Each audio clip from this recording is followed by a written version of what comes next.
सत साहिब सतगुरुदेव की जय।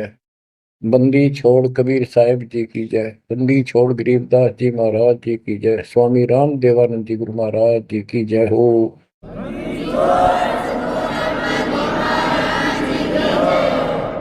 सर्व संतों की जय, सर्व भक्तों की जय, धर्मी पुरुषों की जय। श्री काशी धाम की जय, श्री सुडानी धाम की जय, श्री क्रोथा धाम की जय, श्री बरवाड़ा धाम की जय। सत साहिब बच्चों, परमपिता परमात्मा कबीर जी की असीम रजा से आप परमात्मा की महिमा सुन रहे हो, अमर कथा सुन रहे हो, सत्यनारायण कथा सुन रहे हो। परमात्मा कौन है, कहाँ प्रमाण है, उसका क्या नाम है, परमात्मा की हमको आवश्यकता क्यों है, यह सब जानकारी मूल ज्ञान के अंदर विद्यमान है जो आपको सुनाया जा रहा है। ये सूक्ष्म वेद कहते हैं। ये सूक्ष्म वेद आपको सुनाया जा रहा है। हम हिंदू धर्म में जन्मे तो हिंदू धर्म के मूल शास्त्र हैं वेद और गीता, प्लस में इनके सपोर्ट में श्री 18 पुराण है। तो यहां पर हमने सबसे पहले ये समझना होगा कि वेद और गीता क्या है, पुराण क्या है। वेद गॉड गिवन ज्ञान है, गीता के अंदर भी वही ज्ञान चारों वेदों का सारांश है। इति सिद्धम के ये भी गॉड गिवन है। और पुराण क्या है, जैसा भी ब्रह्मा जी को चारों वेद मिले, क्योंकि परमेश्वर कबीर जी ने, सतपुरुष जी ने सूक्ष्म वेद भेजा था ज्योति निरंजन के अंतःकरण में, इसके कंप्यूटर में ईमेल कर दी थी। इसने उसमें से सतपुरुष की जानकारी कति निकाल दी, कहीं कहीं हिंट छोड़ दिए, वो हटाए नहीं जा सकते थे। वो इसलिए छोड़ दिया कि ये भी गुप्त रहता है, इसने कसम खा रखी है मैं कभी किसी के समक्ष अपने यथार्थ रूप में नहीं आऊंगा। बच्चों, ये कथाएं दास आपको 1994 से सुनाने लगा था। वैसे तो 1994-95 से तो सरेआम सत्संग सुनाता था, उससे पहले 10-20 भक्तों बिठा करके भी चर्चा किया करता था। ये सारी कथा परमात्मा कबीर जी ने जो बता रखी थी, गरीबदास जी ने अमर ग्रंथ में बता रखा था, वो सुनाया करता था। यही सृष्टि रचना कैसे हुई, इसने कैसे क्यों कसम खाई, दुर्गा को नीचे भेज दिया, आप गुप्त रहने लग गया, तो ये बात जचा नहीं करती 90% का है कि ये कोई बात है, दंत कथा है तो कहानी बना रखी है। भगवान ऐसे गुप्त क्यों रहेगा, भगवान ऐसे क्यों करेगा, ये भगवान है ही नहीं। भगवान तो श्रेयाम आते रहे और आते हैं, ये भगवान ही नहीं है, ये परमात्मा ही नहीं है। परमात्मा गुप्त रहता है नहीं, हम उसको पहचान नहीं पा रहे, इसलिए समस्या यह आ गई। इसने अज्ञान इतना गहरा कर दिया कि हम भगवान को सामने देखकर भी उसको पहचान नहीं पा रहे। इतना ज्ञान भर दिया हमारे अंदर, उसकी डेफिनेशन बदल दी। आप जब सृष्टि रचना दास ने अपने शब्दों में लिखी तो प्रमाण दिए सारे, परमात्मा की वाणी को सरल करके लिखा सृष्टि रचना।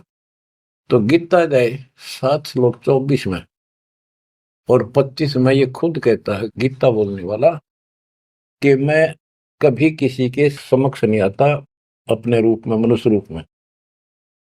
मुझे ये श्री कृष्ण रूप में, व्यक्ति रूप में मान रहे, मैं कृष्ण नहीं हूं। मेरा ये अटल संविधान है, अनुत्तम सिद्धांत है कि मैं कभी किसी के समक्ष प्रत्यक्ष प्रकट नहीं होता, अपनी योग माया से छुपा रहता हूं। जब ये प्रमाण उन भक्तों को दिखाए जो कभी हाँ भरे थे, कभी डांटे थे, ये कैसे हो सकता है, उनकी आंखें फटी की फटी रहेगी। तेरा गजब हो गयो। 600 साल पहले लिखी वाणी, बोली वाणी आज सारी सत्य होगी। तो बात यहां उलझ गई थी। तो सबसे पहले आपने ये पहचान करनी होगी कि वेद क्या है और पुराण क्या है। पुराण सहयोगी शास्त्र है, वो उनमें कुछ ज्ञान इन ऋषियों का अपना अनुभव ज्यादातर है, कुछ ज्ञान वेद और गीता से संबंधित। जैसे रोच्य ऋषि की कथा एक अध्याय है, उसमें रुचि ऋषि एक साधक था, वेदों को ठीक सा समझा जैसा वो समझ सकता था, और उसमें लिखा था कि परमात्मा प्राप्ति के लिए एक मंत्र है, वो नथिंग एल्स, और कोई देव देव पूजा नहीं करनी, ना कोई दाम पूजने, और मनुष्य जीवन आत्म कल्याण के लिए प्राप्त होता है। वो ज्ञानी आत्मा था, उसने अपना जीवन वेदों अनुसार साधना में समर्पित कर दिया, ना कोई मकान बनाया, जंगल में रहने लग गया, फल फ्रूट खाकर अपना साधना करता। 40 साल की उम्र होगी। उसके चार पूर्वज पिता, पितामह, पर पितामह और तीसरा दादा, ये चार दिखाई दिए, और वो चारों पितर बने हुए थे। गीता अध्याय 9 श्लोक 25 में स्पष्ट किया है, भूत पूजेंगे भूतों को प्राप्त होंगे, पितर पूजेंगे पितरों को प्राप्त होंगे, देवता पूजेंगे देवताओं को प्राप्त होंगे, मेरी भक्ति करेगा मुझे प्राप्त होगा। तो उन्होंने पितर पूजे थे, कर्मकांड किए थे, भूत पूजे थे, तो ये चारों भूत बन गए प्रेत। रुचि ऋषि के पूर्वज चारों ऋषि थे, ब्राह्मण थे, वेद पढ़ते थे और साधना वेद के विरुद्ध करते थे। यही तो परमात्मा कबीर जी और उनके बच्चे गरीबदास जी यही तो समझा रहे हैं कि वेद पढ़ने पर वेद न जाने, बाचा पुराण 18, और ये उसे आन उपासना करें, भूल गए सृजनहारा। वो चारों के चारों गीता विरुद्ध, गीता मीन वेद, वेद के विरुद्ध साधना करके पितर बन गए। वो चारों पितर प्रेत दिखाई दिए। उन्होंने कहा कि हे बेटा ऋषि, हे बेटा रुचि, आपने विवाह क्यों नहीं कराया?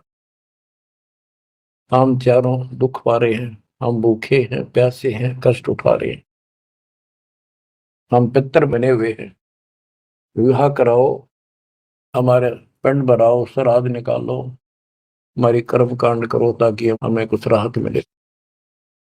रुचि ऋषि वेद के जानने वाले थे, उन्होंने कहा हे पितामहो, वेद में तो कहा है कि ये कर्म कांड, पितर पूजा, आन उपासना, देव पूजा, ये मूर्खों की साधना है, अविद्या है, आप मुझे क्यों इसमें लगा रहे? वो चारों ऋषि कहते हैं ब्राह्मण के बेटा बिल्कुल सही है, वेद में कर्म कांड को अविद्या ही लिखा है, और बच्चे तू जिस मार्ग पर लगा है ये मोक्ष मार्ग है, और देखो हम दुख पा रहे हैं, हमारा कर्म कांड कर, हमारा छुटकारा करा। फिर बताते हैं पितर ये दे देंगे, पितर ये दे देते, पितर खाक दे देते, आप भूखे मरे। मार्कंडे पुराण से रोच्य ऋषि की उत्पत्ति कथा, ये अध्याय है, चैप्टर है। तो उन पितर आप तो नरक में पड़े ही थे, वो शास्त्र अनुसार शास्त्रों में वर्णित साधना कर रहा था, रुचि ऋषि को और फंसा लिया अपने जाल में। अब ये मोह भी एक काल का जाल है, मन में आई ते पिताजी दुख पारे, दादाजी दुख पारे, परदादा, तीसरा दादा। तो उसने कहा ठीक है पितर में हो, मैं 40 साल की उम्र होगी, कौन मेरा ब्याह करेगा? पितर बोले ये हो जाएगा, तू ऐसे तप कर ले। उसने तप करा, फिर ब्याह हुआ, फिर उनके पितरों के पितर पूजा करी। आप भी पितर बना, रुचि ऋषि भी पितर बना, और आप भी पितर बने रहे थे। तो बच्चों ये जो वेद ज्ञान है गॉड गिवन, और जैसे किसी ने कांट छांट कर छोड़ रखा है, पर सहज इतना वो करा है। और पुराण जो है ये ऋषियों के अपने अनुभव है। तो वेद ज्ञान स्पष्ट हो गया।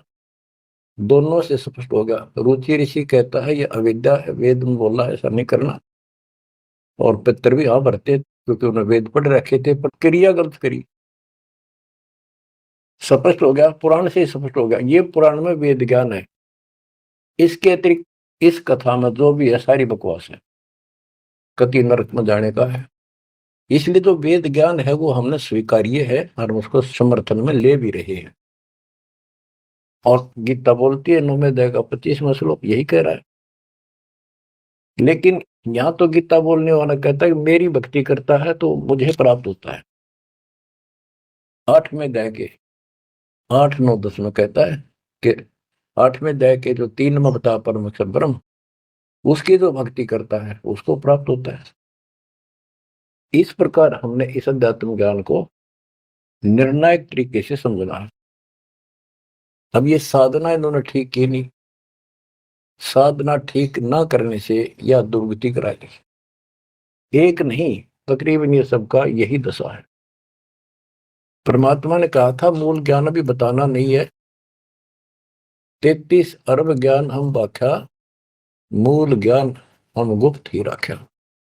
यानी 33 अरब हमने ज्ञान बोल दिया, वाणी बोल दी, इस मूल ज्ञान को अभी तक छुपा के रखा था। और बच्चों ही कति रोशनी कर दी परमात्मा ने।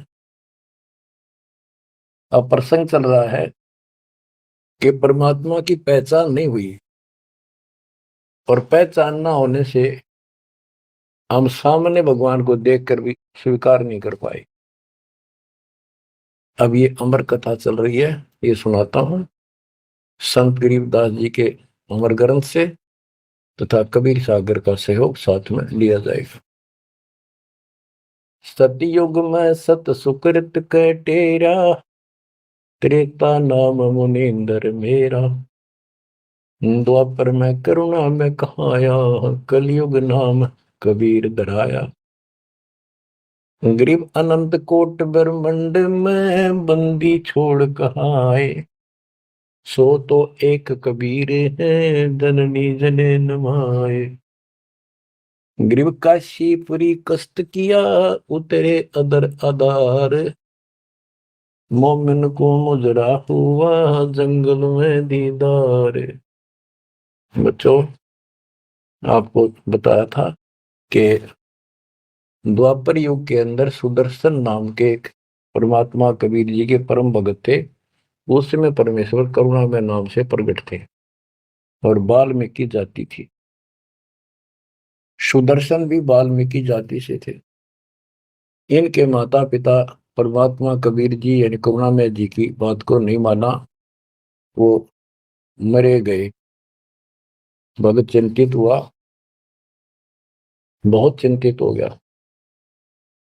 तब कबीर साहब जानी जान तो थे ही, फिर उसके मुंह तक को आना चाह थे कि बेटा क्या बात होगी, मौत तो होया करे पर दौरे थे, इस समय शरीर छोड़ ही देना चाहिए, चिंता ना कर। सभी ने जाना है। फिर उसने बताया प्रभु ये परमेश्वर, मरण की चिंता को ना, इनके कष्ट की चिंता है। इन आपकी शरण नहीं ली, असंग जन्म दुख पाओगे। बड़े अच्छे थे, दास को ठाई ठाई फिरा करते थे, कंधे उठाते थे, लाद करते थे। वो बात याद आवा है। अब इनका क्या होगा। मैं इनका कोई उपकार नहीं कर पाया, मेरे पास भगवान मेरे साथ थे, मैं समझा नहीं पाया मुझसे क्या अपराध हुआ। यानी वो कमजोरी तो थी है उसमें। परमात्मा बोले बेटा चिंता ना कर, तेरे माता पिता ने मैं संभालूंगा और कष्ट नहीं पाने दूंगा, इनको मोक्ष भी दूंगा, आप विश्वास रखें। बस इतने कहे बात से सुदर्शन जी को तो 100% विश्वास था। कति शांत हो गए, दंडोत प्रणाम किया, सौ शुक्र बनाए, निश्चिंत हुआ। ये है संकट मोचन कष्ट मंगल करण कबीर। पल में के कर देख, सेकंड में दुख दूर कर दिया और निभाया भी उसको। तो बच्चों अपने उस वचन के आधार पर परमात्मा उस सुदर्शन जी के माता पिता से मिले। उनका पहला जन्म हुआ, मनुष्य का ब्राह्मण थे। 6-7 साल की उम्र के बच्चे रूप में मिले, 2 साल उनके साथ रहे। उनको समझाने की चेष्टा की, पर उल्टे बोले। एक दिन थप्पड़ मार दिया। परमात्मा अंतर ध्यान हो गए, बहुत रोए, तड़पते रह गए, हे भगवान थे, हे मालिक कित गए, सारा जीवन तड़प कर खोया। वो कर्म बनाए, याद बनी, वाले की चाह बनी, यो भी एक स्मरण हो गया उनका। अगला जन्म में फिर वो जन्म हुआ मनुष्य का, ब्राह्मण ब्राह्मणी रूप में हुए, ब्याह हुआ, संस्कार से ही तो संस्कार जुड़े सारे। उसमें भी ब्राह्मण थे, अहंकार भरा पड़ा था ऊंच जाति का। पहले वो मरोड़ काटी, उनको मुसलमान बनवाया परमात्मा। ये इनका गौरी शंकर सरस्वती नाम था, और बड़ी अच्छी लगन थी।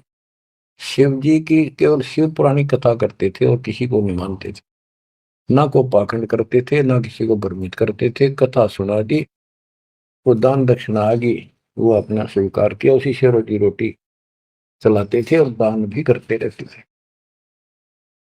क्योंकि पहले से वो सच्चा सुच्चा जीवन जीते आ रहे थे। संतान फिर भी नहीं हुई, तो उनकी महिमा काफी होगी, और ब्राह्मणों से उनकी महिमा ज्यादा होगी। भाई निस्वार्थ सेवा ये करे हैं, ना कोई लालच, ना मिसगाइड करते। काफी जनता, हिंदू लोग इनके दीक्षा लेने लगे। मुसलमानों को टेंशन यह होगी कि ये हिंदू धर्म का ज्यादा प्रचार कर रहा है, और जो कर्मकांडी पंडित थे उनको ये टेंशन होगी कि इसने हमारी रोजी रोटी बंद कर दी। वो उससे ईर्षा रखते थे और औरों को मिसगाइड करते थे, झूठ बोले क्या करेगा, ना कोई क्रिया बताता, ना कोई धर्म कर्म बताता, कथा सुना देता, इससे क्या होने का है। मुसलमानों को पता था कि सारा ब्राह्मण समाज इनसे दूर है, इनका कोई साथी नहीं, और ये हिंदू धर्म का प्रचार ज्यादा कर रहा है। उसको एक दिन जाके 10 माता ने जबरदस्ती अपना पानी पिला दिया, उसके सारे मकान में छिड़क दिया। लोग पूछना, भाई कैसे आ रहे हो, क्या हो गया? भाई इसने मुसलमान धर्म स्वीकार कर लिया। वह बात आगे की तरफ फैल गई सारी काशी में, ब्राह्मणों में। अरे गौरी शंकर तो डूब गया, मुसलमान बन गया। मुसलमानों ने सारा उनका पानी छिड़क दिया, उनको मुसलमान बना दिया। भाई आज जब वह पंचायत होगी पंडिता की, बहिष्कार कर दिया, जात से निकाल दिया, धर्म से निकाल दिया, गंगा में स्नान करना बंद कर दिया, कोई नहीं जाएगा हिंदू उसके पास। अब रोजी रोटी की समस्या आ गई। उन्होंने लाकर 4 लकड़ के लठ ताना बुन का काम शुरू कर दिया। पहले तो रोजगार चल रहा था दक्षिणा से, अब यह समस्या और खड़ी हो गई थी, तो वो बहुत आसानी से शुरू हो जाता। जुलाई का काम वो शुरू कर दिया। काफी वर्ष हो गए, कोई संतान नहीं हुई। बेशक वो मुसलमान थे, पर भक्ति अपने वही करते थे, शिव जी को याद करते थे। ये आपको पहले ही बताई है कथा। तो बच्चों, एक दिन क्या होता है, नीरू नीमा के कोई जानकार आगे पड़ोस में, जैसे कि मुसलमानों से ही संपर्क था, वो कोई यारी दोस्ती थी, वो आगे औरतों में चर्चा चल रहा करे, एक जातक तो चाहिए था, एक लड़का तो होना चाहिए था, बुढ़ापे का सहारा हो गया, पता इनका केरा होगा। नूर अली और नियामत। तो नीमा नीरू कहने लग गए थे, उनको नाम बदल दिए थे उन्हें, गौरी शंकर से गौरी शंकर का नीरू नाम रख दिया, और सरस्वती का नियामत, उसका नीरू नूर अली, तो उसका नीरू कहने लगे उसको नीमा। तो नीमा सारी रात रोई। सुबह वो स्नान करने जाते थे एक लहर तारा तालाब, जिसमें गंगा का पानी लहरों के द्वारा, घाट सा था गौ घाट से, उसे मिट्टी कट जाती है, वो बहुत नीचा किनारा बन जाता है, उस पर से पानी उछल उछल का आकर एक तालाब भरा था, उसको लहर तारा तालाब बोलते हैं। वो आज भी विद्यमान है, लेकिन उसमें पानी अब गंगा का नहीं आता, परिस्थिति बदल जाती है। उसमें बहुत सुंदर मनोरम दृश्य था वहां का, स्वच्छ जल गंगा का भरा ही रहता था, कमल के फूल विकसित थे, आसपास बहुत सुंदर पेड़, हरे भरे छायादार वृक्ष भी लगे हुए थे। वो उनकी कुटिया से लगभग 1.5-2 किलोमीटर दूर था। 3 किलोमीटर, एक कोस 3 किलोमीटर का होता है। तो वो सुबह सुबह उस वहां स्नान करने जाने लगे। पहले गंगा घाट पर नहाया करते थे, नहान की आदत डेली थी। तो वहां तक घूम भी आते, स्नान भी कराते डेली, और शिव जी को याद करते थे, भक्ति करते थे। निम्मा रो रही थी रास्ते में, बुरी तरह रोती जाती, हे शिव जी भगवान, एक बच्चा हमें भी दे देते बेटा, हमारा भी टाइम पास हो जाता, आपके घर में क्या कभी। फूट फूट कर रो रही थी, चल रही थी। नीरू बोला, निम्मा क्यों आंख खराब कर रही है अपने, ये सारा दिन रोड पर लग रही है, बता बीच में भूल पड़ी थी फिर शुरू होगी। भगवान ने देना होता दे ही देते हो, पर कितनी होती है। कुछ तो भगवान करे ठीक ही है। वो रो ही रही थी, मान नहीं रही थी, फिर भी जैसे तैसे पहुंच गए स्नान स्थान तक। लहर तारा तालाब पर पहुंचे, फिर निम्मा नहा ली, बाहर आ गई। फिर नीरू स्नान करने गया। निम्मा जो कपड़ा बांध कर नहाई थी, दोबारा उसको धोने के लिए गई, कपड़े चेंज करके। वो ब्रह्म मुहूर्त का समय था, सुबह सुबह 1.5 घंटा पहले सूर्योदय से। तो उस समय पहले अंधेरा दिखता है, तुरंत ही कुछ देर बाद एकदम रोशनी सी साफ हो जाता है, अंधेरा रोशनी दिखने लग जाती है। तो नीरू नहा रहा था, वह कपड़ा धोने गई, उसने देखा कमल के फूल पे कोई वस्तु हल रही है। एक पैर दिखा, उसने सोचा कोई सांप है। बहुत ध्यान से देखा तो बच्चा था, एक पैर हिला रहा था, नवजात शिशु। नीरू से कहा नीमा ने कि देखियो जी, बच्चा है, बालक है, लड़का है, कमल के फूल को देखो। तो नीरू ने सोचा यार अच्छी पागल होगी, कति मेंटल होगी भी यार, बच्चे के मुंह में। नहाता नहाता कहता है, नीमा तेरा दिमाग खराब हो गया, अब तुझे पानी में बालक दिखने लायक। नीमा कसक के साथ बोली, जी देखो सच्ची को देख तो एक है। जिस साइड हाथ करी थी देखा, वो थोड़ी दूर था उससे, 10 फुट का फैसला होगा। एकदम नीरू गया, कमल के फूल समेत बच्चे ने उठाकर नीमा को दे दिया। और नीमा उसे लाड करे, मुंह कर लावे, चूमे, और सौ शुक्र शंकर भगवान की गावे, सौ शुक्र मनावे। बीच का एक थोड़ा सा प्रकरण रह गया कि वहां पर एक अष्टानंद नाम का ऋषि, जो रामानंद जी का शिष्य था, उस समय के महान प्रचारक, हिंदू धर्म के 1 नंबर के आचार्य थे।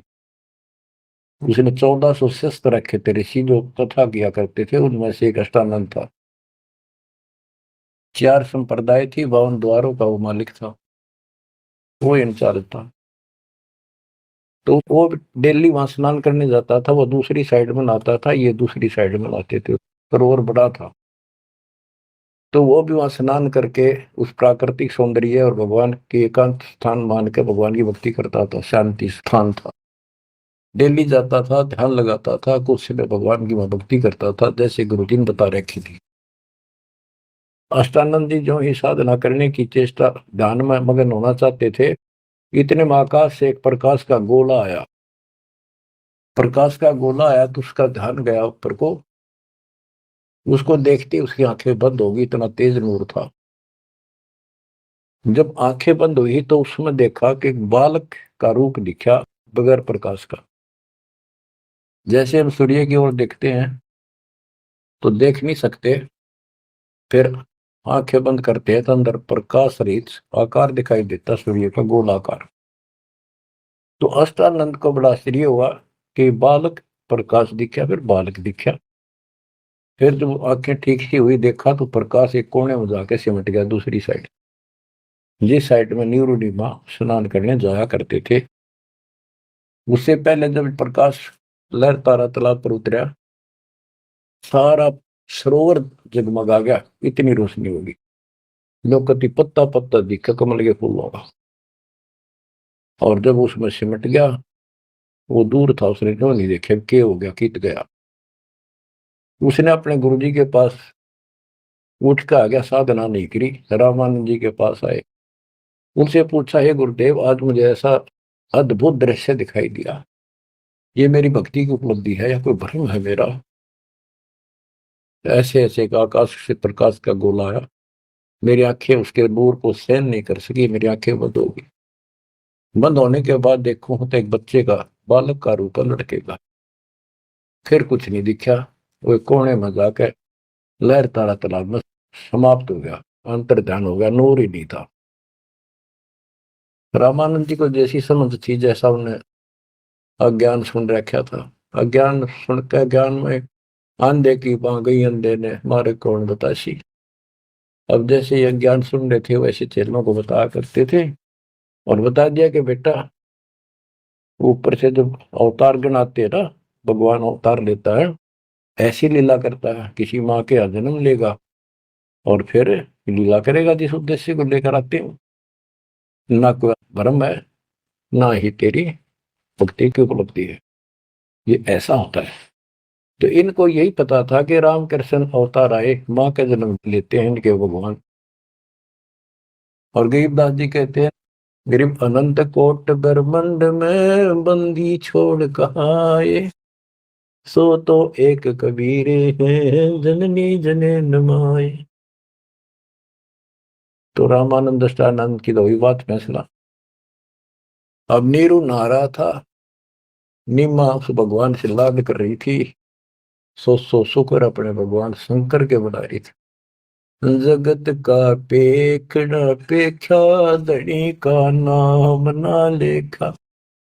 बच्चों, इसने कोई लेना देना नहीं था इस बात से भाई मेरा नाम ले, विष्णु का ले, शंकर को किसी को क्रेडिट दे, पर इनकी आस्था बनी रहा भगवान में। ये चाहूं थे दाता आज तक, नरसिंह रूप लेकर ना कुछ मारा ऋषभु, विष्णु को क्रेडिट कोई बात नहीं, चलन दो, बतेरे दिन चल गई इनकी, अब सारा क्लियर हो जाएगा।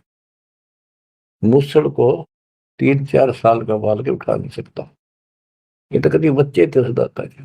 फिर भी अब बच्चों देखो, वो मालिक अपना बाप है, माँ भी वही है और पिता भी वही है। वो दोनों तरफ से दुखी है हमारे लिए, उसमें इतना मोह है। माँ का मोह बालक में घना, पिता का मोह माँ का उससे बहुत घना। और भगवान का उन दोनों वाला, माँ भी है वो हमारी, पिता भी। इसलिए तो दुखी हो रहा है ना, क्या जरूरत थी उस पानी में वो आकर प्रगट होने की से, भूतावास के अंदर जंगल में अपनों के लिए मरता। अब बच्चों, परमात्मा ने अपनी महिमा नहीं बनानी थी, उसने तो आस्था रख रही थी भगवान में, इनकी आस्था बनी रही। बच्चों, अब हमें ज्ञान हो गया कि वो भगवान है जिसको नीमा सीने का लगाए खड़ी थी, लाड कर रही थी, प्यार कर रही थी। उस समय उसके शरीर की स्थिति कैसी होगी। गीता अध्याय 18 श्लोक 62 में कहा है कि उस परमेश्वर की शरण में जा तू, उसकी कृपा से तू परम शांति को और सनातन परम धाम को प्राप्त होगा। वो सुख सागर है और वो असंख्य ब्रह्मांड का स्वामी।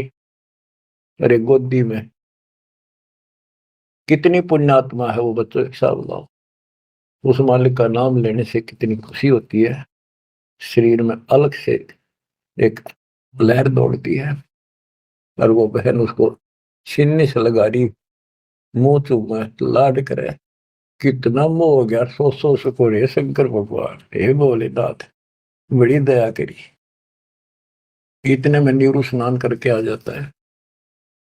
उसको लोक लाज के हिसाब से उसने विचार किया अपने मन में, और वो नीमा के सामने व्यक्त किया कि नीमा, हम इस बच्चे को लेकर घर नहीं चलेंगे, क्योंकि समाज के लोग ये कहेंगे ये किसी का चुरा लाए, ये कहेंगे इसके माता पिता, बताओ वहां छोड़ के आवांगे, हम बतावा कितने, हम कहेंगे कमल के फूल पे, वो मानने नहीं। यह सारी बात उल्टी हो जाएगी। अब तक पहले तो मुसलमान बने, अब इनसे भी निकाल दिया जाएंगे, हमें काशी से निकाल देगा राजा कि तुम बच्चे चुराते करते हो। नीमा बोली, जी कुछ भी कहो, मैं इस बच्चे बिना जी नहीं सकती। पता नहीं इसने कैसे मोहित कर लिया मेरे को। मैं प्राण छोड़ सकती हूँ, मैं देश निकाला ले लूंगी, देश काम छोड़ दूंगी पर बालक नहीं छोड़। निम्मा का अटल फैसला सुनकर नीरू को जिंदगी में पहली बार दुख हुआ कि अब कति जिद्दी होगी, मैं इसकी सारी मानता हूँ या एक भी नहीं मानती मेरी, और कितना दुख हो जाएगा कि तो जावांगे मेरे दोस्त था, 60 साल की उम्र होगी, कहाँ टूक मांग कर खावांगे, क्या करेंगे, 100 4 ला इसने। अंत में दुखी होते रोते हुए कहा, मैं तेरा एक मारूंगा थप्पड़, ऐसा तो मानती नहीं, पटक इसने नीचे।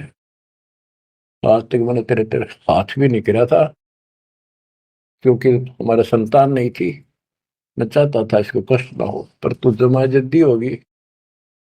जब उसने हाथ करना चाहा तो परमात्मा बोले गोदी में कि निम्मा, नीरू, मोमिन, तुम्हें कुछ नहीं होगा, मैं तुम्हारे कल्याण के लिए आया हूं, और मुझे घर ले चलो, कुछ नहीं होगा, कोई कुछ नहीं कहेगा। अब नीरू ये बात नहीं समझ पाया था कि कुछ ना होगा, पर होगा जरूर। उसने सोची वो तो होगा सो होगा, यू मनमान इसमें कोई भूत प्रेत पितर कोई जंत बोल रहा है, यू तो नाड़े मार देगा। वो डर गया, उठा कर अपनी चदरी आगा आगा हो गया। अब लड़का बच्चा लेकर गए अपने घर, आसपास के अड़ोस पड़ोस आ गए, लड़का इतना सुंदर है, आज तक देखा नहीं इतना सुंदर बालक, तो इतना चमक, इतना खिला हुआ चेहरा। लोग इकट्ठे हो गए, काशी की औरतें ना गीत गाती हमें। वो तो भूल भाल के कितने लहर किसका था, तो उन्होंने बता ही दिया ऐसे ऐसे था, बाकी कोई नहीं पूछा था कि इतना सुंदर बालक, मालिक की कृपा करा के बुद्धि बदल दे। सबका लगाव हो गया नीमा की तरफ, ये तो भगवान आ गए थारी गोदी में। ये तो कोई कह विष्णु जी, कोई कह शंकर भगवान आ गया, कोई कह वरुण देवता भगवान दिखाई दिए, इंद्र देवता, कोई धन का देवता कुबेर बतावे, अपने अपने गुण गावे, अपने अपने हिसाब से परमात्मा को उसकी महिमा बतावे, उसका मूल्यांकन कर रहे थे। और नीमा ने कहा, इसका नजर लगाओगे मेरे बच्चे को, तुम ऐसे ना बोलो कि बालक ना देखे तुमने, पागल हो गए तुम सारे, हाँ हट तोड़ के तो औरतें कहती है नीमा बालक तो देखे पर इसे ना देखे। हम बच्चों उस परमात्मा के प्यार में जब बात बंद हो जाती है दास की, जिसको हम खोज रहे वो हमारे साथ रहते, हम इतने निर्भाग, इतने कर्महीन, उसको आज तक नहीं पहचान पाए। ये हमारा बाप है, ये हमारा भगवान, जिसके लिए हम भटक रहे हैं। मैं रोवे तो सृष्टि को, सृष्टि रोवे मोहे, गरीबदास इसी वियोग को समझ नहीं सकता को। बच्चों ईब समझ में होगा यू, ये अब समझेगा हमारे बीच का जो फैसला था, बीच में जो दीवार थी, अब कति टूट जाएगी, साफ हो जाता। बच्चों हम तो दुखी हैं ये अपने कर्म कारण, पर उसको और घना तंग कर रखा हमने। अब वो हमारा अपना, उसको पता है कि यदि मैंने इनका साथ कति छोड़ दिया तो खा जाएगा काले, इसको सारी कदे नहीं छोड़ रहे, तो ये धीरे धीरे हमारे को किसी न किसी कारण बनाकर इस परिस्थिति में लाया आज। अब यू खोल दिए रास्ते सारे, अज्ञान हटा दिया पूर्ण रूप से, अब साफ दिखाई दे है Kabir is God, Kabir is God. गरीब अनंत कोटि ब्रह्मंड का, एक रति नहीं वार, सतगुरु पुरुष कबीर हैं ये कुल के सिरजनहार। गरीब सब पदवी के मूल हैं, सकल सिद्धि है तीर, दास गरीब सतपुरुष बजो, अविगत कला कबीर। तो वो कबीर कौन, वो भी समझ कर दिया, जो सारी सृष्टि का मालिक है और जिसके पास सब सिद्धियां असंग सिद्धियां उसके पास है। गरीब अम सुल्तानी नानक तारे दादू को उपदेश दिया, जाति जुलाहा भेद न पाया, काशी महे कबीर हुआ। जाति जुला सारा स्पष्ट कर दिया, कति खोल के दर दिया, और आज बच्चों 300 साल पहले ये अमर वाणी बोली थी, आज ये स्पष्ट हो गया आपके सामने गीता और वेद पुराणों से। वेद मेरा भेद है, मैं ना वेदन के माही, जौन वेद से मैं मिलूं वो वेद जानते नहीं। सूक्ष्म वेद के अंदर परमात्मा की महिमा लिखी है। ऋग यजु है श्याम अथर्व, ये चारों वेद चित भंगी रे, सूक्ष्म वेद बाचे साहिब का, सोहन सा सतसंगी रे। आज इस सूक्ष्म वेद से हमें पता चला सत्य का। अब हम सत्य के साथी हो गए, सत्संगी हो गए, हम कबीर साहब के फॉलोअर बन गए। वो सच्चे परमात्मा परम अक्षर ब्रह्म के हम शरण आगे, वो शरण हमें प्राप्त होगी। अब ये अमर वाणी भी सुनाऊंगा आपको, क्योंकि इन वाणियों का और अलग से चोट लग गया छाती में, आत्मा पे, क्योंकि ये तो सौसिद्ध वाणी है। ये तो मंत्र का काम करते हैं। जैसे गारडू मंत्र बोला करते, उसने एक मंत्र 5-4 लाइन होती, 2-3, वो सिद्ध कर लिया करके 1000 लाख वाल जाप करके विष उतारा करते गारडू। तो वो उस पर भी असर करता था, जो अचेत हुआ होता था, सांप लड़ने से मूर्छित हो जाता था जो व्यक्ति जहर के कारण, तो वो मंत्र बोलते रहने से ना वो सुने था, ना समझा था, ना अर्थ का पता था। उसके बार बार उस मंत्र का उच्चारण करता था, 10, 20, 50, 100 बार, उससे वो विष उतर जाता था और सचेत हो जाता था। तो बच्चों, हमारी आत्मा पर पाप कर्मों का और अज्ञान का ये विष काफी दिन से चढ़ा हुआ, हम कभी अचेत पड़े। हमने इस अज्ञान को इतना ग्रहण कर दिया कि हमने ये मान लिया जन्म मृत्यु और ये प्रोसीजर तो सारा वो है, ये ऐसा ही प्रोसेस होगा इस जिंदगी का। और ये 4 ईंट लाके कि तमाता धोखे जाते, उसी को सब कुछ मान रखा। तो बच्चों, ये है वो अमर ज्ञान, सूक्ष्म वेद, सवसिद्ध वाणी है एक, जो गरीबदास जी के मुख से उतारी थे। ये गारुड़ के मंत्र की तरह असर करेंगे हमारी आत्मा। जैसे उस गारुड़ के मंत्र को कोई और पढ़ कर सुनावे, उससे असर ना हो, वो तो उसी के मुख से काम करेगा, क्योंकि उसमें वो सिद्धि हो रही है। तो संत गरीबदास जी के मुख से उच्चरित वाणी फिर उसका दास अधिकारी है, और दास के मुख से आप सुनोगे वो आपकी आत्मा पर उतना असर करेगी। यानी इससे और अलग से कसक और ताकत आओगी आत्मा में, केवल वाणी के सुनने मात्र से। ज्ञान तो यू है ही, ज्ञान तो मौखिक सुनाई दिया, अब इसको पढ़कर सुनाऊंगा और अच्छी कसक बनेगी, आत्मा तड़फ उठेगी उस मालिक के लिए। गरीब काशीपुरी कष्ट किया, उतरे अदर अदार, मोमिन को मुजरा हुआ जंगल में दीदार।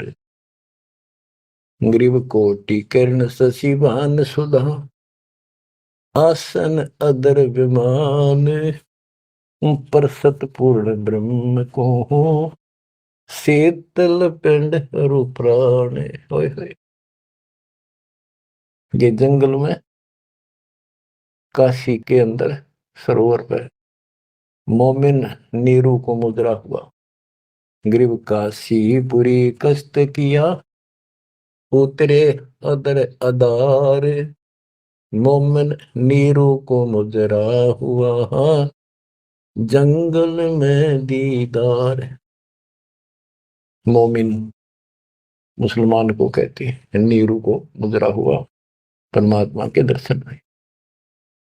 कैसी स्थिति थी मालिक के उस बालक के, कितना तेज था, कितना नूर था। ग्रीव कोटि किरण शशिभान सुधा, आसन अधर विमान, पर सतपूर्ण ब्रह्म को शीतल पेनरु प्राण। कोटि किरण, करोड़ सूर्य, करोड़ चंद्रमा की मिली जुली जो किरण है, पूरा प्रकाश नहीं, उनकी किरणों जितना प्रकाश था, ज्यादा नहीं। एक तो सूर्यों जितना प्रकाश हो नहीं, किरण, किरण का प्रकाश सिंपल, यानी तेज बहुत था। और परसत पूर्ण ब्रह्म को शीतल पिंड प्राण, उस पूर्ण ब्रह्म को जब नीमा ने सीने से लगाया, आत्मा ठंडी होगी, कति नो इतना प्रेम जाग गया। ग्रीव गोद लिया मुख चूम कर, हेम रूप जलकंत, जगर मगर काया करे, दम कह पद्म अनंत। ग्रीव गोद लिया मुख चूम कर, हिम रूप जलकंत, जैसे बर्फ जैसी सफेदी चेहरे पर थी, बर्फ जैसे हिम, स्नो वाइट यानी बर्फ जैसा सफेद चेहरा, और जगर मगर काया करे जगमग, जैसे दमक पद्मानंद। ग्रीव काशी उमटी गुल भया, मोमिन नीरू का घर घेर, कोई कह ब्रह्मा विष्णु है, कोई कह इंद्र कुबेर।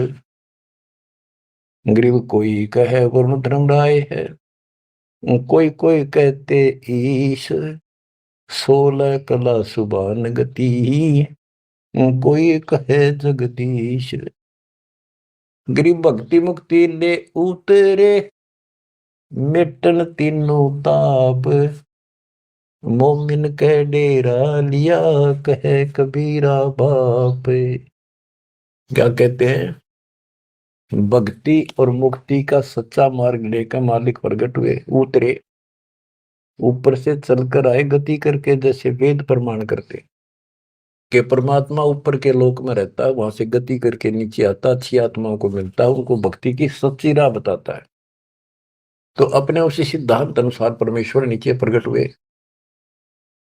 गरीब भक्ति मुक्ति ले उतरे, मिटन तीनों ताप, मोमिन के डेरा लिया, कहे कबीरा बाप। अब क्या बताते हैं संत गरीबदास जी कि भक्ति मुक्ति ले उतरे, मिटन तीनों ताप, मोमिन के घर एक मुसलमान के आके डेरा लिया, और उस मोमिन नीरू को कबीर जी अब्बा जान यानी पिताजी कहते थे, बाप क्या करते। रद्द विचार करो उस मालिक को क्या पड़ी थी हमारे लिए।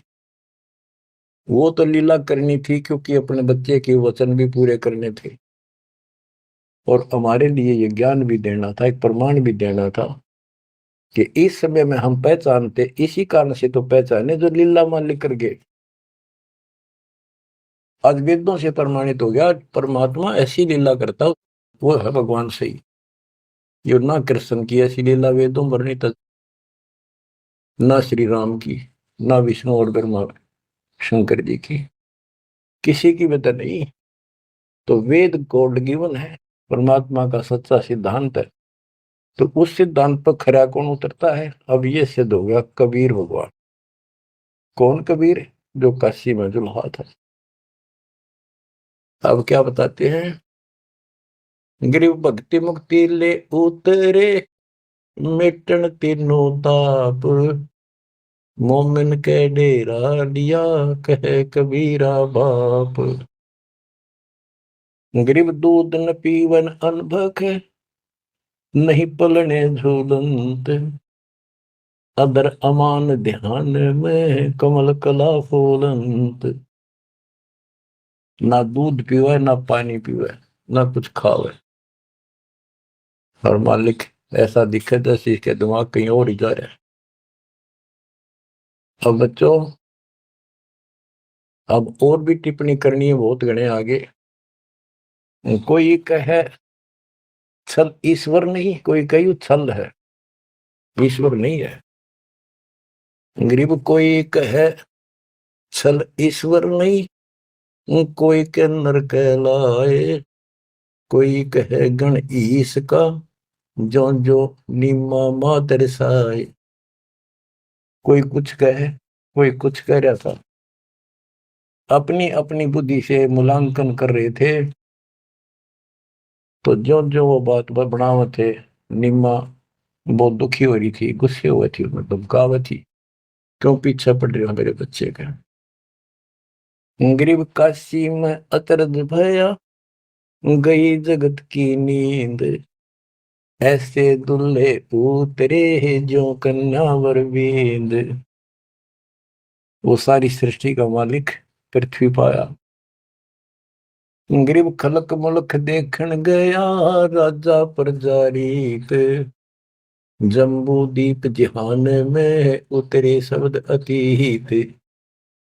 गरीब दुनी कह यो देव है, देव कहते हैं ईश, ईश कहे पर ब्रह्म है, पूर्ण विश्व बीश।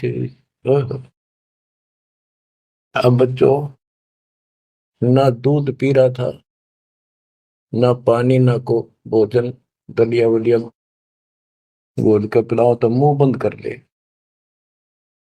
25 दिन बीत गए। नीमा बहुत बुरी तरह रोने लगी। आखिर होगी अकेली बालक मरेगा और साथ मरूंगी। सारी रात रोई। नीरू ने बहुत समझाई, कोई बात नहीं, भगवान ने दिया है तो लेगा, तो क्या करा, इतना क्यों दुख पा रही। परवाह नहीं मानी कि इसके गेल मरूंगी, अब मैं जीऊंगी नहीं, मैं इस बच्चे बिना जिंदा नहीं रह सकती। नीरू ने अपने मुसलमानों से सारा पूछताछ लिया था, किसी के जंतर मंतर लग गया नहीं। आखिर में उन्होंने सोचा रामानंद जी के पास जाता हूँ, वो बहुत चर्चित हैं, विद्वान है, ब्राह्मण है, कुछ बताओगे जंतर मंतर। उसके पास गया तो उसने सारा बताया कि ऐसे ऐसे हमें जंगल में एक लहरता रहा तालाब में कमल के फूल पे एक बालक मिला 20-25 दिन पहले। हे ब्राह्मण जी, वो बालक कुछ खाता पीता नहीं, कुछ दया करो, कोई बताओ, विधि बताओ तो जो हम करें, हमारा बच्चा जीवित रहे, कुछ खावे पीवे। रामानंद जी से भी मालिक ने बुलवाया। रामानंद जी बोले, तुम्हारा बच्चा कोई सच्चा सुच्चा ब्राह्मण पैदा हुआ है, और ये कोई कुंवारी गाय दूध लाओ, कुंवारी बछिया ले आओ, एक बछिया जिसके साथ बैर ना लग गया हो, और वो अपने आप दूध देगी, उस बच्चे के पास खड़ी कर दियो। नीरू ने सोचा बकवाद करे है या कोई बात करे, मैं मुसलमान हूं बन गया, इसलिए इसने मेरे को ठीक से जवाब दिया नहीं। तो इस प्रकार वो मन मार के वापस आ रहा था, और उधर से उसने निम्मा का रुदन दिखाई देता, रोए थी। उधर से उसकी पुकार सुनकर परमात्मा की कृपा से, क्योंकि वो शिव जी को याद कर रो रही थी, हे भगवान शिव जी, आपने ऐसा अनमोल बालक दिया, हे परमात्मा इसका अच्छा ना देते, अब ये मरेगा, साथ मैं मरूंगी। ऐसा विलाप कर रही थी तो भगवान ने, कबीर साहब ने प्रेरित किया, शिव जी ऊपर से शिव लोक से एक ब्राह्मण रूप बना के वहां आ गया और पूछा, माई क्यों रो रही है। एक साधु रूप बना के आ गया। तो माई रोती रोती बोली कि हे ऋषि जी, हे ब्राह्मण, हे साधु, मेरा दुख बहुत लंबा चौड़ा है, मेरी ना सुनोगा था आप भी रोगे। नो कह के फिर रोने लगी, बुरी तरह रोती रही। भगवान शिव जी बोले, माई ऐसे कहते हैं, अपना दुख दूसरे के साथ जाकर देना तो हल्का हो जाया करे, बता दो कुछ तो, मैं भी कुछ जानू हूं, बता दूंगा। तो उसने बताया कि ऐसे ऐसे में भगवान शिव जी ने हमारे को बच्चा दिया, कमल के फूल पर पाया, आज यू ना खाता पीता 25वां दिन हो गया और मरेगा। शिव जी बोले, माई मुझे ला, देखा तेरा बेटा कहाँ है, वो लाई उठा के साधु के चरणों में रखना चाह, वो परमात्मा वहां से उठे और साधु के सिर के बराबर हवा में लटक गए। हवा में ऐसे ऐसे लेटे लेटे, जैसे बच्चा लेटा होता है, ऐसा कैसा। तो नीमा को अचरज हुआ कि सचमुच ये महात्मा गजब का है, इसने बच्चे पर ये चमत्कार करके हवा में उड़ा दिया। तो परमात्मा बोले शिव जी इनको कहो एक कुंवारी बछिया जाओ, कुंवारी गाय बछिया, और उसके ऊपर अपना हाथ रख दिए, एक कोरा बर्तन मंगा लिए, ताजा कति कुमार से ताजा लाना, वो उसके नीचे रख दियो, ये उसको घर का अपना बंद हो जाएगा। इतने में नीरू आ गया।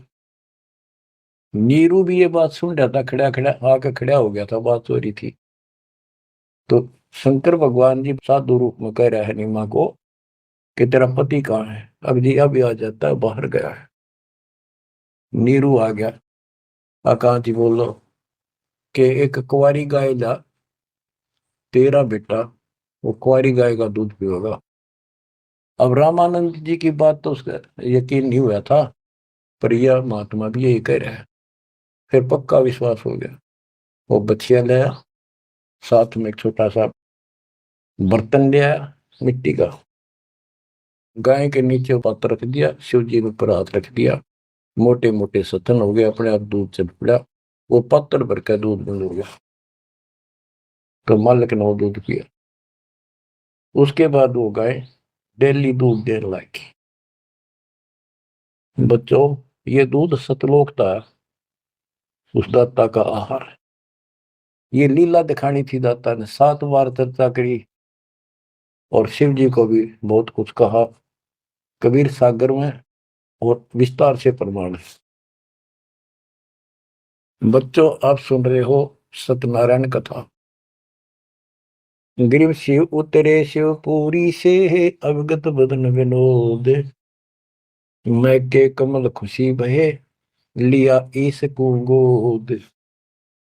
ग्रीव नजर नजर से मिल गई, किया ईस प्रणाम, धन नीरू मोमन धन नीमा, धन का शेनी काम। ग्रीव 7 बार चर्चा करी, बोले बालक बहन, शिव को कर मस्तक धैर्य, ला मोमन एक धैर्य। ग्रीव अनब्यावर को दूहत है, दूध दिया तत्काल, पीवे बालक ब्रह्म गति, ता शिव भय दयाल। बच्चों, कबीर सागर के अंदर ज्ञान सागर एक अध्याय है, उसके प्रश्न नंबर 74 पर इस प्रकार वर्णन है। सुत काशी को ले चले, लोग देखन तात आए, अन पानी बख्शे नहीं, जुल्हा सोप जनाए। तब जुल्हा मन कीन दीवाना, रामानंद सो कहा उत्पाना। मैं सुत पायो बढ़ा गुणवंता, और कारण कौन बखे नहीं संता। रामानंद ध्यान तब दारा, दुल्ला से तब वचन उचारे। पूर्व जन्म ते ब्राह्मण जाति, हरि की सेवा की निबली बाती। कुछ सेवा तुम हरि की चूका, ताते भयो दुल्हा का रूपा। प्रीति पर भूखे तो मान लीना, ताते दान में सुत तो है दीना। रामानंद जी बताते हैं, जब रामानंद जी को जाके कहा नीरू ने कि महात्मा जी ऐसे ऐसे मुझे लड़का मिला जंगल में, और वो खाता पीता कुछ नहीं, कारण बताओ। तो रामानंद बोले पहले तुम ब्राह्मण जाति में थे, भक्ति बहुत करते थे, लेकिन भगवान की कोई भक्ति में कोई गलती बन गई, जिस कारण से तुम इब्नुल्लाह के रूप में जन्मे हो, और परमात्मा ने तेरी फिर भी पुकार सुन ली, इसलिए जंगल में तेरे को पुत्र दे दिया। नीरू ने कहा कि हे प्रभु, दस कीनो तस पायो, आरत हो तो दर्शन आयो, सो कही उपाय गुसाई, बालक अक्षु दावंत कुछ खाई। कि मन दिशा करी उसी भरली, मेरे भी तक कर्म फूट के, मैं जैसा भी हूँ ठीक हूँ, आरत संकट में तेरे पास आया, कुछ दया करो जिसते भी बालक कुछ खा ले। रामानंद युक्ति उचारा, तब सुत कोई ज्ञानी अवतारा। बच्चिया जाही बैल नहीं लागा, सो लाई ठाड़ क्रोते जागा। एक बच्चिया लाओ जिसके बैल न लगे हो, और ऐसा ही किया गया। तो उन्होंने दूध पिया, बच्चिया लाएगी, वो आपने छोड़ दिया। तो बच्चों, सब तरह से प्रमाण दिया जाएगा। अब नंबर आता है, ये तो सुख संवेद, कबीर वाणी, गरीबदास जी की वाणी। ऋग्वेद मंडल नंबर 9, सूक्त नंबर 1, मंत्र नंबर 9 में क्या लिखा है उस परम पिता के बारे में। अब ये सुना दो एक लाइन, तुम्हारे को कति भ्रम दूर हो जाएगा। मूल पाठ में ऐसे लिखा संस्कृत में, अभि इमं अधन्य उत्सलन्ति धेन्वः शिशुम सोमम इंद्राय पातवे। पूर्ण परमात्मा जब बालक रूप में प्रकट होता है, इसका ये अर्थ है उनके परवरिश की लीला अधन्य, बिना दनाई, अभी यानी पूर्ण रूप से कुंवारी गायों के द्वारा होती है। ये लक्षण है वेद में। वेद मेरा भेद है, मैं ना वेद उनके माही, जोन वेद से मैं मेरे वो भेद जानते हैं। बच्चों, आज इतना ही, अमर कथा जारी रहेगी। परमात्मा आपको मोक्ष दे, आपको चरणों से दूर ना करे, दास की यही पुकार है। सत साहिब।